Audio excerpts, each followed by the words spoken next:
We now move on to today's highlight. I am sure that many of you are seeking clarity when it comes to real estate opportunities in the Philippines at this time. Since December, we have been reading about an economic rebound in 2021. But what does that mean for us? Where do the opportunities lie? These are some of the questions that Sheila Lobien will be tackling in her talk, Philippine Real Estate Opportunities in a Post-Pandemic World. Just a bit of a backgrounder on our speaker, Sheila Lobien. Sheila Lobien is currently the Chief Executive Officer and the main force in putting up Lobien Realty Group Incorporated, which is a full-service real estate consultancy and property investment strategy firm engaged in commercial and office space leasing, capital investments optimization, property acquisition, and sales. Prior to Lobien Realty Group, Sheila was a regional director and head of project leasing of a Fortune 500 property consulting firm. She was also a general manager of Regis Manila and was one of the individuals who spearheaded Regis' then novel concept of co-working and plug-and-play office space in the early 2000s.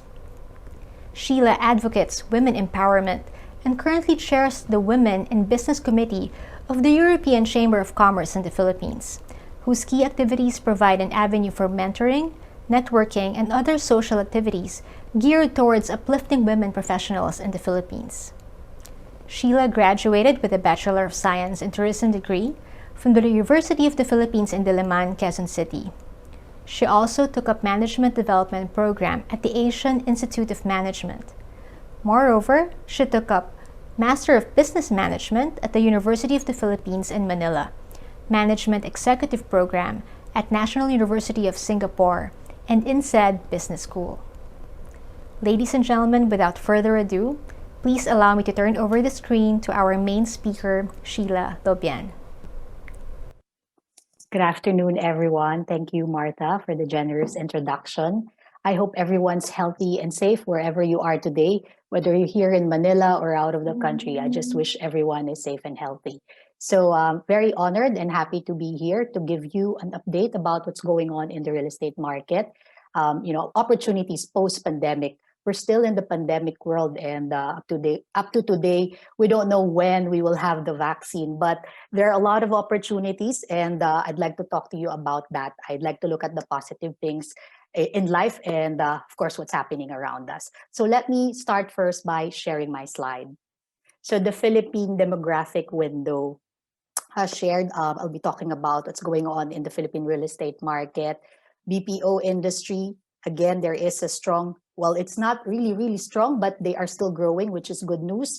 I'll also talk to you about what's going on in the residential market briefly, and then give you our near-term and then long-term expectation in the end.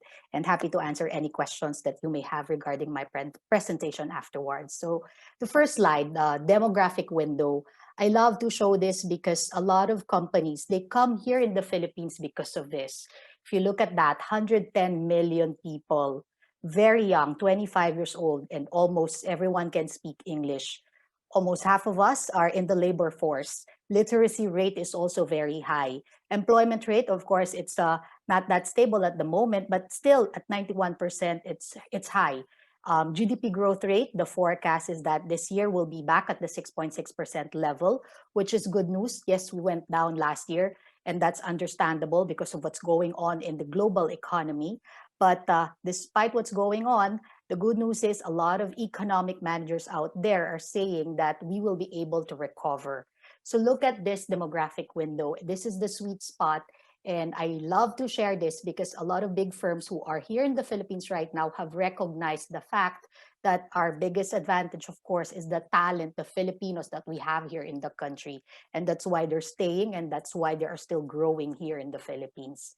So let's look at the COVID-19, the effect of this in the, of course, Philippine market. As you can see, in our history, the Philippines is always affected with what's going on in the political, environmental, and the global market. And you'll note that in the Asian financial crisis, we've seen the dip in the global financial crisis as well. And SARS, however, we didn't really feel that. Today is a combination of both, economic and health crisis. and it's a pandemic. Everyone's feeling the the hardship about what's happening now. But the good news is, it's almost a year from the time that we had the lockdown in, was that March 16? Almost a year.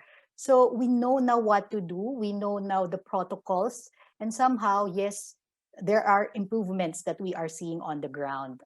And, these are some of the key economic indicators from the trading economics.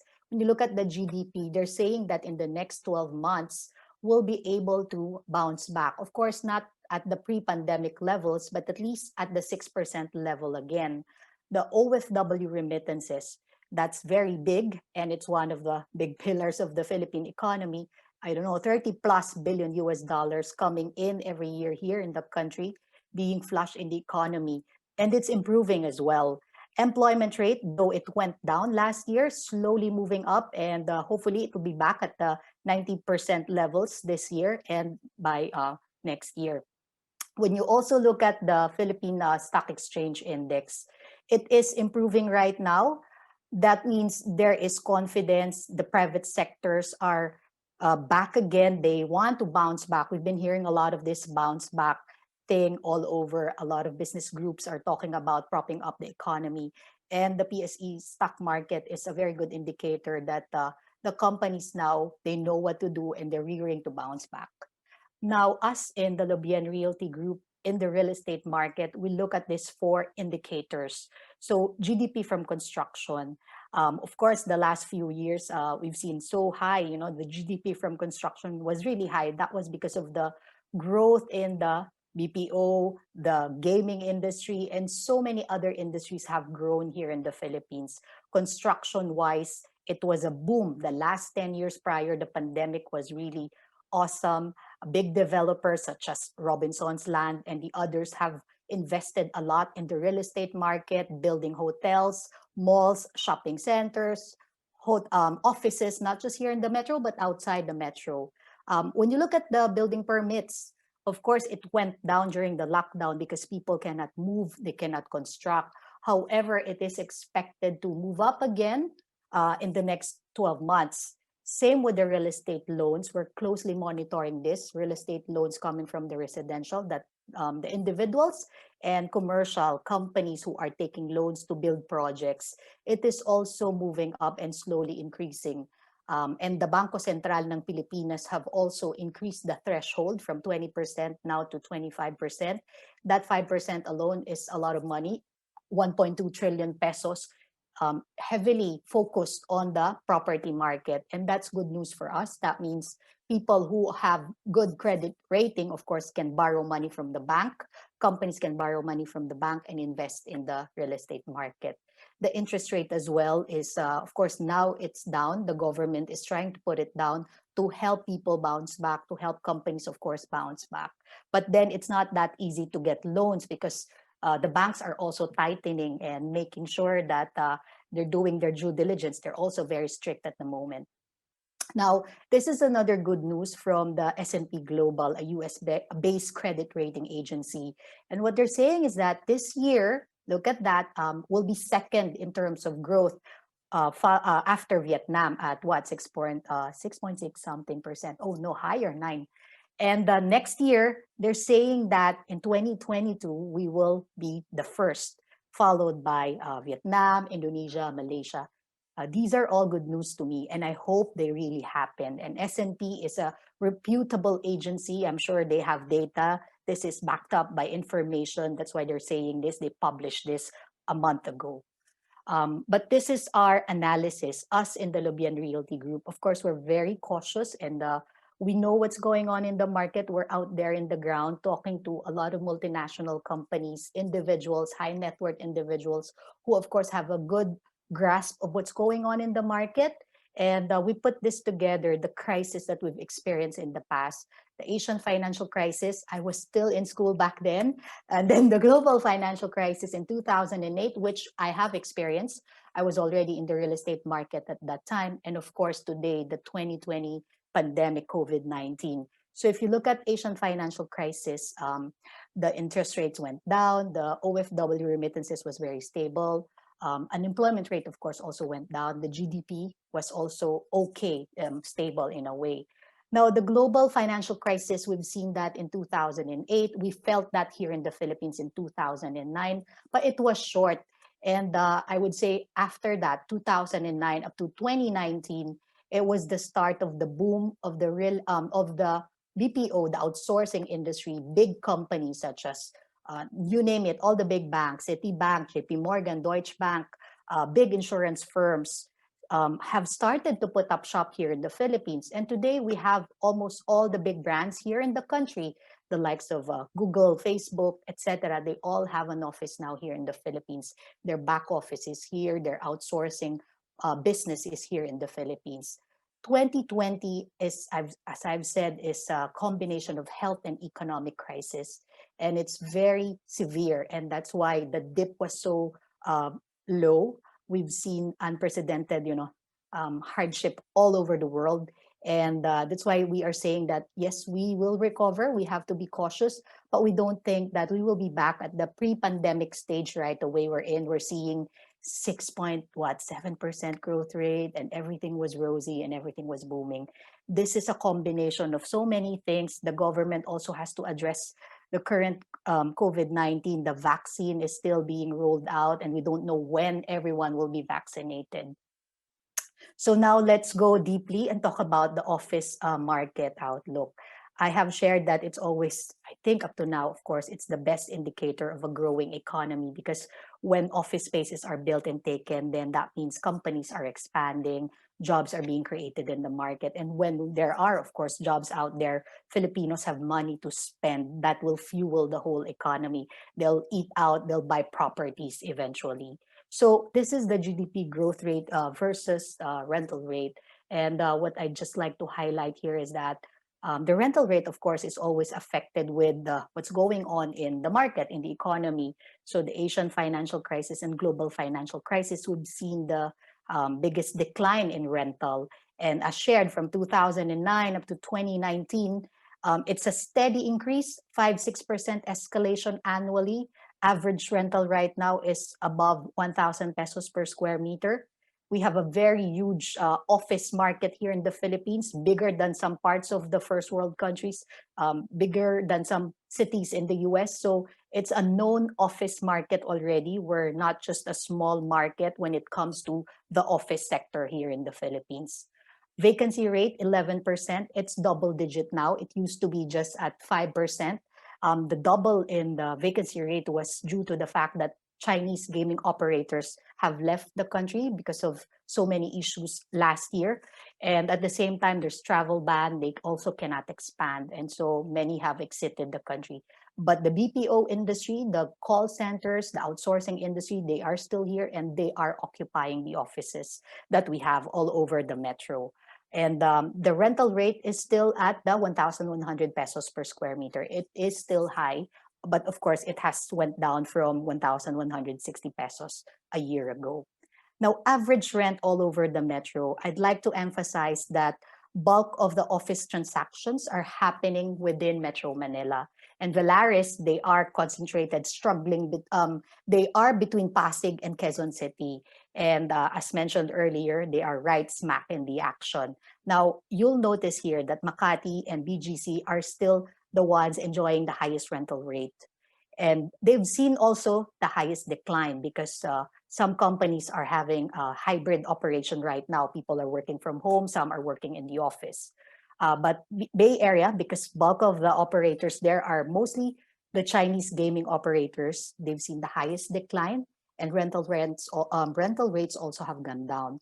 What's good to note in this slide is that land value range is consistent, and it is still growing or moving up, primarily because land is finite, and many big developers such as Robinson's Land, they've been land banking, buying properties left and right. So that's the same for other developers.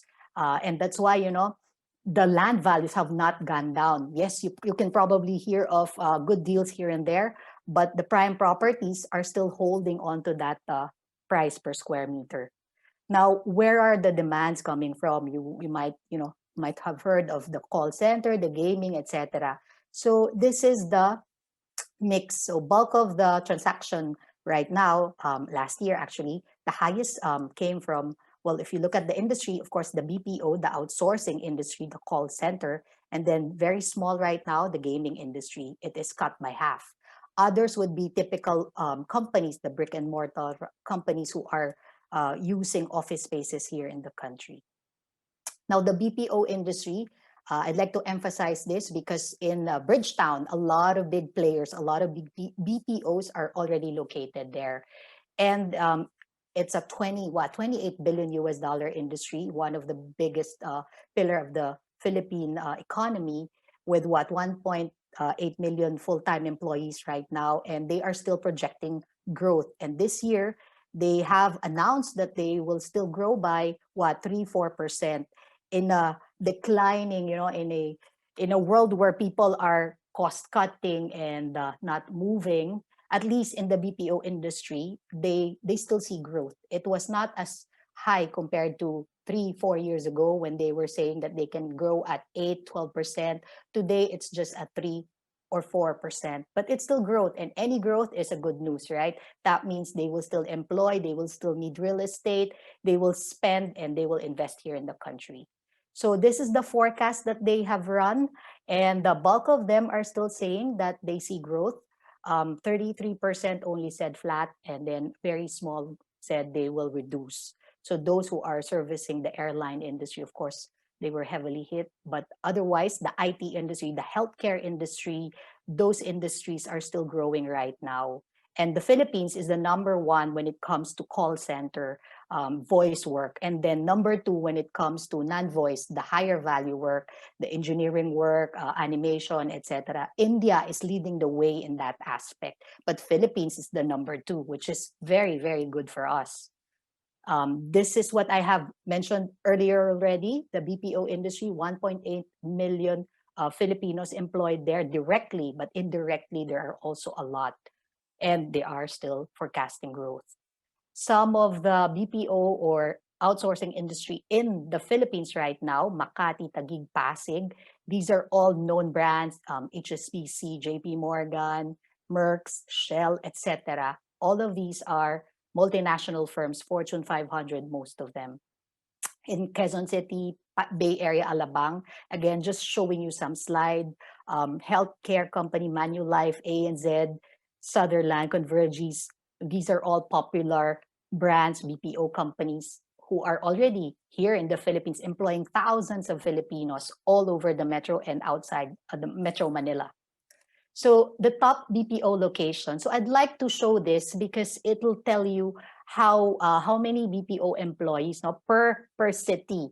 And of course, Makati is the oldest CBD and the most mature. And in the beginning, it was just really Makati. That's why a lot of companies, when they entered the Philippines, they want to have a shop in Makati. But today, it's a different story. We have a lot of CBDs, primarily because of the growth in the BPO industry. And many developers have invested in mixed-use projects. Robinson's Land, again, is one of them. They have mixed-use projects all over the country. And if you look at this, Quezon City and Pasig combined will give you the highest concentration of BPO employees. And that's where Velaris, the project that they are actually highlighting right now, is located. So imagine that a lot of employees are there, a lot of big companies are there.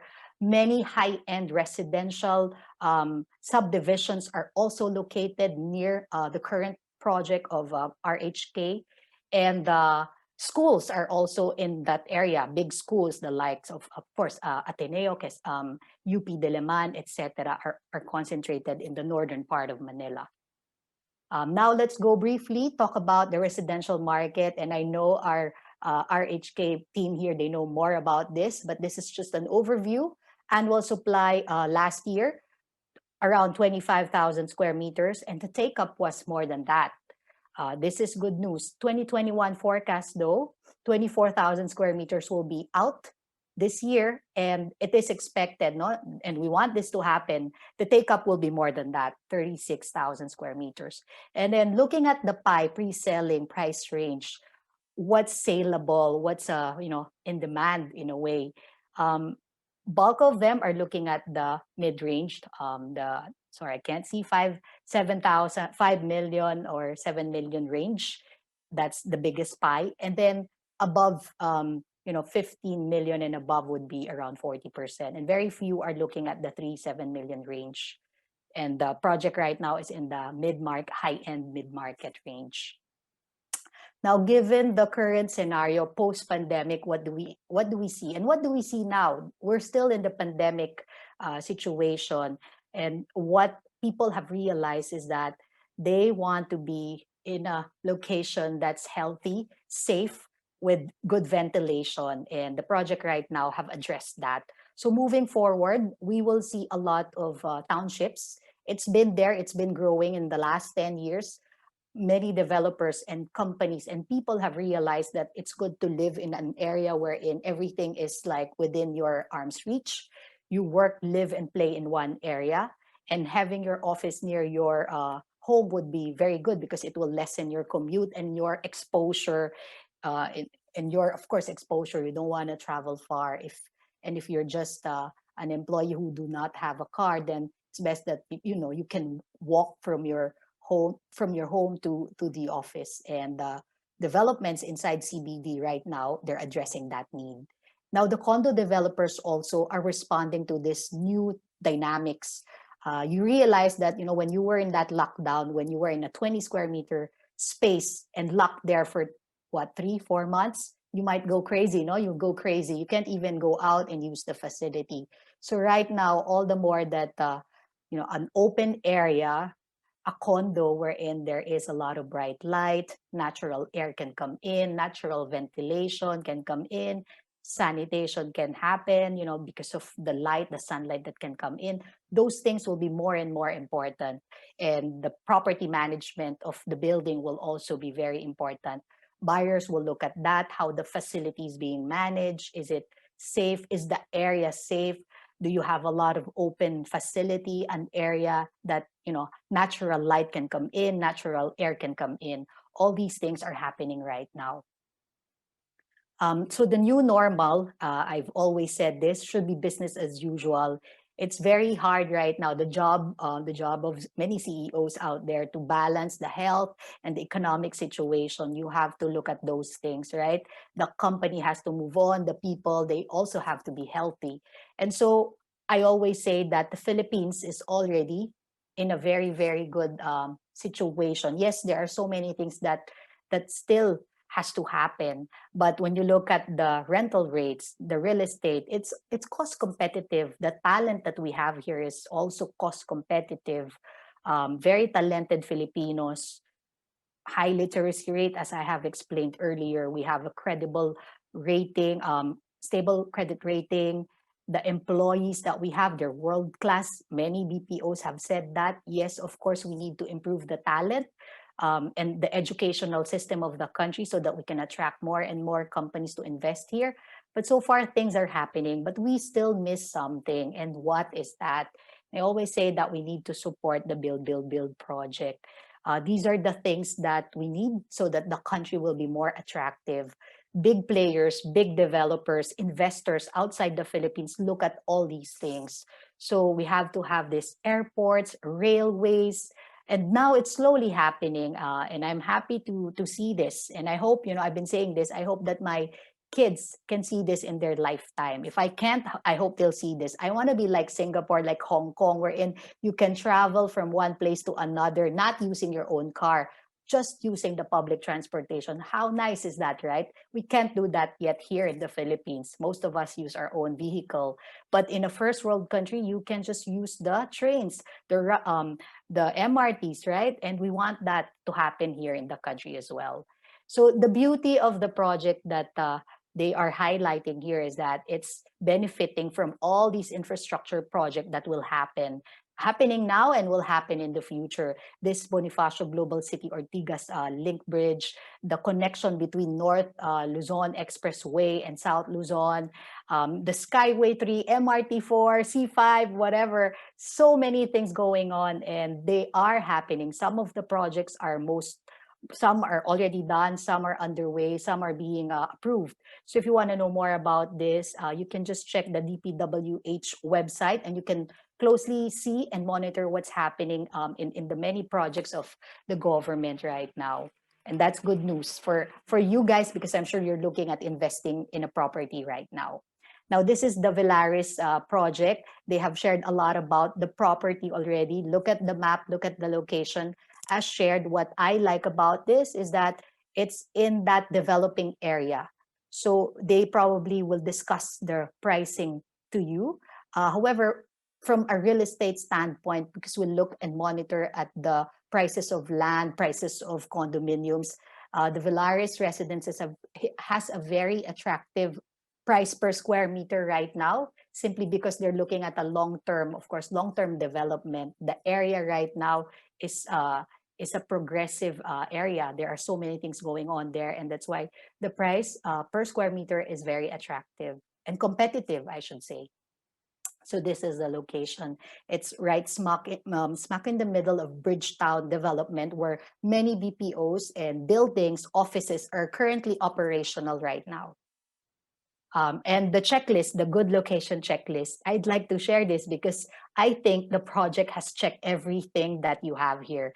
This is a checklist of a BPO company or an investor. When they look at certain location, they look at all these things and they should check all the boxes. So hopefully we'll have a very nice international airport soon, something that will make us proud, something like you have in the first world country. And with that, I'd like to give you my near-term expectation, just to briefly summarize what I have shared. As said, many POGOs, the Chinese gaming industry, have exited the country. And also with the travel ban, they cannot expand. The BPO industry is still here, and they are still expecting growth.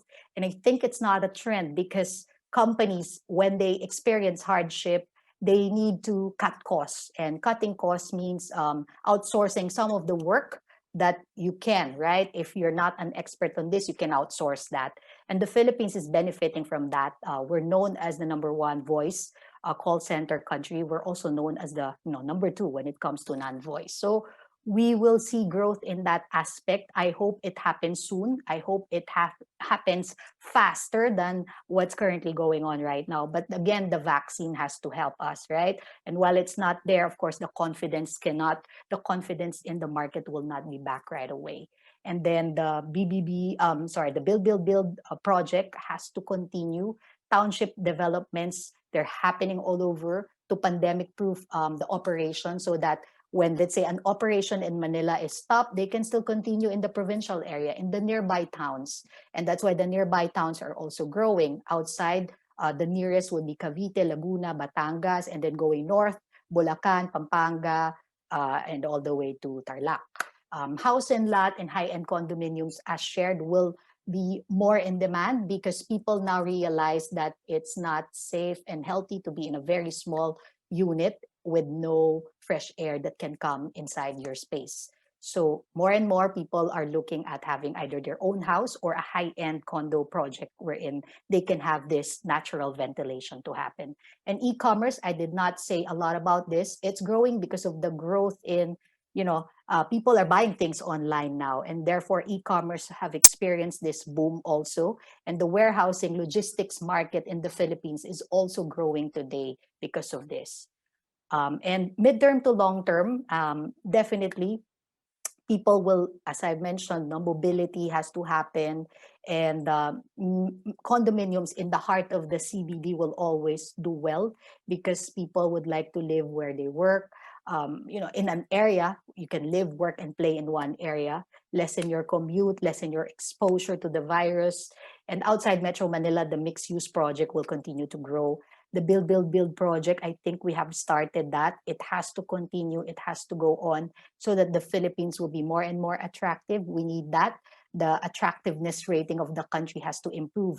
Our internet connection, the telecommunication infrastructure of the country, still, we need to do a lot of work there, and glad that the current administration and a lot of private sectors are looking at that as well.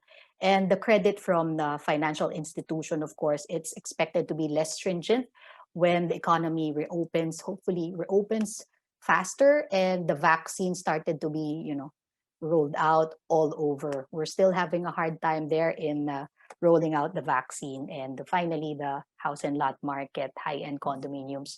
It's gonna be, the way forward. Since this pandemic is mind changing, people have a new view of what's gonna happen and how they should decide moving forward and live moving forward. So many of you right now might ask, why invest now when there is this pandemic and so many things going on? So I'll give you first this slide, my favorite slide actually, from Warren Buffett, one of the most admired investors out there, and up to today he is highly respected. He said, be fearful when others are greedy, and greedy only when others are fearful. He also said that only buy something that you'd be perfectly happy to hold if the market shuts down for 10 years. And I hope it won't happen. But yeah, the point is, why invest now? If you have cash, if you have money, it's better to put it in the real estate market than putting it in the bank, because of course real estate will be there, the land will always be there.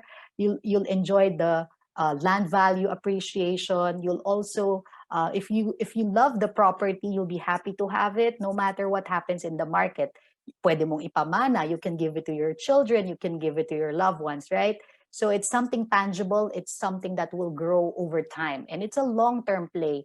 That's why if you will invest in this project, look at it over 10, 15-year horizon. And definitely when that time comes, all these developments will be all around the area already. 10 years is actually far. I think it's going to happen faster than that with all the developments that's moving forward, going north right now. And with that, you may follow us online, check our website to know more about what's going on in the real estate market. Happy to answer any questions that you have regarding my presentation and regarding investment on the real estate market. Thank you.